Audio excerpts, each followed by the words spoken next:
छठी class के प्यारे बच्चों, ये आपकी वर्कशीट नंबर 10 है विज्ञान की। और ये आज की है 6 अगस्त की। ठीक है, तो आज हम पढ़ेंगे भोजन में पोषक तत्व। तो आपने अपने बड़ों को कहते हुए सुना होगा, जैसा खाना वैसा होना। इसका मतलब है अगर आप अच्छा खाना खाओगे तो आप स्वस्थ रहोगे, अगर आप छोले भटूरे खाते रहोगे या मैदा से बनी चीज़ें खाते रहोगे तो आप बीमार हो जाओगे। तो ये बात तो सही है, हाँ ये बात सही है। तो हमारे द्वारा खाए गए भोजन के पोषक तत्व शरीर को ऊर्जा प्रदान करते हैं। हमारे भोजन में निम्न पोषक होते हैं: कार्बोहाइड्रेट, प्रोटीन, वसा और विटामिन, खनिज लवण और रेशे और जल। ठीक है, तो इसके बारे में तो बेटा आपने पहले भी पढ़ा था, खनिज लवण, रेशे और जल, और कार्बोहाइड्रेट, प्रोटीन, वसा, विटामिन तो हमने पहले भी पढ़ा था। आज हम थोड़ा और जानेंगे इसके बारे में। तो जो कार्बोहाइड्रेट होता है, यह वह भोज्य पदार्थ है जो हमारे शरीर को कैलोरी के रूप में ऊर्जा देते हैं, जैसे केला, गन्ना। तो बेटा कार्बोहाइड्रेट का मतलब ऊर्जा देने वाले पदार्थ। इसमें आटा, दाल, आटा, चावल, दाल नहीं आती बेटा, आटा का चावल आता है, आलू होता है। तो इसमें सब में कार्बोहाइड्रेट होता है, जिसको हम आलू में मंड कह देते हैं ना, मंड कार्बोहाइड्रेट का ही रूप होता है। चावल में भी मंड कहते देते हैं ना हम। तो ये सब हमें ऊर्जा देते हैं और कैलोरी के रूप में ऊर्जा देते हैं।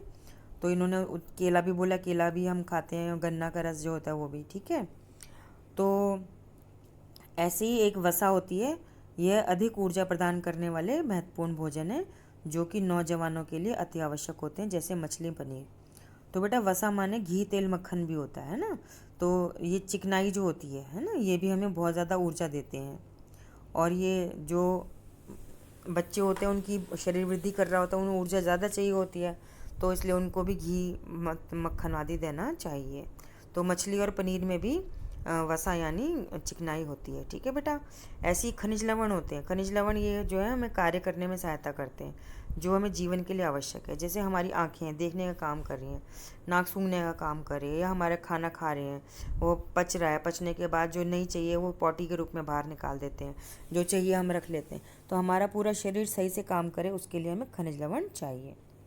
ऐसी जो पानी होता है, ये हमारे शरीर का 75% पानी से बना हुआ है, जिसके कारण शरीर का तापमान सामान्य रखा रह जाता है। तो एक खीरे टमाटर में मिलता है। तो पानी पीना बहुत ज़रूरी है। पानी पियोगे, खाना भी खाओगे तो शरीर स्वस्थ रहेगा, शरीर का तापमान बना रहेगा। यदि हम पानी कम पिएंगे तो शरीर का तापमान बढ़ जाएगा और हमें बुखार हो जाएगा। ठीक है, लेकिन इसके अलावा और भी चीज़ें होती हैं, जैसे प्रोटीन। ये हमारे शरीर में के भोजन, शरीर की वृद्धि के लिए आवश्यक है। तो इससे वृद्धि होती है, हम बड़े होते हैं। हम पहले छोटे बेबी थे, 1 साल के, 2 साल के, 3 साल के, फिर आपकी मम्मी ने पहली क्लास में डाल दिया, फिर आप बड़े हो गए, दूसरी क्लास में आ गए, फिर बड़े हुए तीसरी क्लास में आ गए, अब बड़े हो के आप छठी क्लास में आ गए हो। तो आप बड़े कैसे हो रहे हो? क्योंकि आपका शरीर बड़ा हो रहा है, वृद्धि कर रहा है। तो उसके लिए हमें प्रोटीन चाहिए। लेकिन हमारा शरीर सही रूप से काम करता रहे, आंखें देखती रहें, कान सुनते रहे, नाक अपना काम करती रहे, जीभ अपना काम करती रहे, हमारा दिमाग अपना काम करता रहे, उसके लिए हमें विटामिन की ज़रूरत है। ये शरीर को सामान्य रूप से चलाने के लिए आवश्यक है। और ये अंडा, टमाटर, वैसे तो विटामिन हर चीज़ में मिलता है, लेकिन आप 2-3 नाम लिख दीजिए।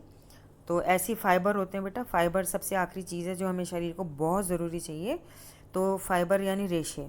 तो जो भी हम हरी सब्जियां खाते हैं, फल खाते हैं, कोई भी गाजर है, टमाटर है, शलगम है, कुछ भी हम सब्ज़ी खाते हैं, फल खाते हैं, उसके अंदर ऐसे रेशे होते हैं जो हम काट काट के खा लेते हैं पर हमको दिखते नहीं हैं। और वो हमारे शरीर को स्वस्थ रखने के लिए और पाचन तंत्र को, मतलब आंतों को साफ रखने में सहायता करते हैं। क्योंकि ये जो फाइबर होते हैं, ये हमारी जब आंतों में जाते हैं तो ये पॉटी को बनाने में सहायता करते हैं और पॉटी को शरीर से बाहर निकालने में सहायता करते हैं। तो गाजर, मटर, ये सब सब्जियां, कोई भी हरी सब्जी हम खाते हैं, उसका ये काम है। ठीक है बेटा, तो इसको आप ध्यान से पढ़िए सारी उसको। फिर आपने क्या करना है, ये पूरी ग्रिड बनानी है कॉपी में, पन्ने पर। तो इसमें क्या लिखा है, नीचे दी गई वर्ग पहेली में से प्रत्येक 7 पोषक तत्व के भोज्य पदार्थ चुनिए। यानी इसमें 14 नाम छिपे हुए हैं जो हम खाते हैं चीज़ें, तो उनके नाम ढूंढ के आपको लिखने हैं। जैसे मैं आपको इसको हेल्प करने के लिए ये 1-2 निशान लगा देती हूँ। अभी रुकिए, दिखाती हूँ मैं आपको।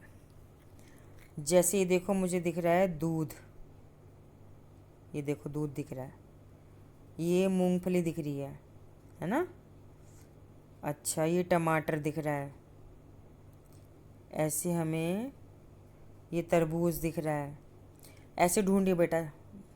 14 नाम छुपे हुए हैं इसके अंदर, 14 नहीं तो 13 तो होंगे ही होंगे। जितने भी आपको मिलते हैं 10, 11, 12, 13, 14, वो नाम ढूंढ के इस प्रकार से पेंसिल से निशान लगा दीजिए। फिर आपको अगला काम करना है जोड़े बनाना। ये पूरी आप उतारे कॉपी में और इसके जोड़े बनाएंगे। कैसे बनाएंगे? पानी को बोलेंगे, पानी को जोड़ेंगे शरीर के तापमान से। मैं 1 मिनट थोड़ा इसको दूसरे रंग से करती हूँ तो आपको ज़्यादा अच्छा दिखाई देगा।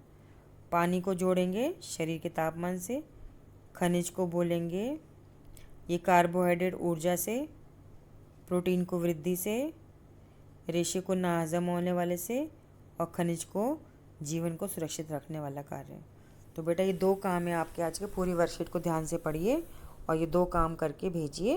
और अपने आप को स्वस्थ रखने के लिए आपको कोविड का उचित व्यवहार करना है। वैसे तो घर से बाहर क्या करोगे, जाना नहीं है, पर बहुत ज़रूरी जाना भी है तो आप मास्क लगा के जाएंगे। भीड़ भाड़ वाले इलाके में 2 गज़ की दूरी का पालन करने की पूरी कोशिश करेंगे। और जब भी घर वापस आएंगे साबुन से अच्छे से हाथ धोएंगे। ठीक है बेटा।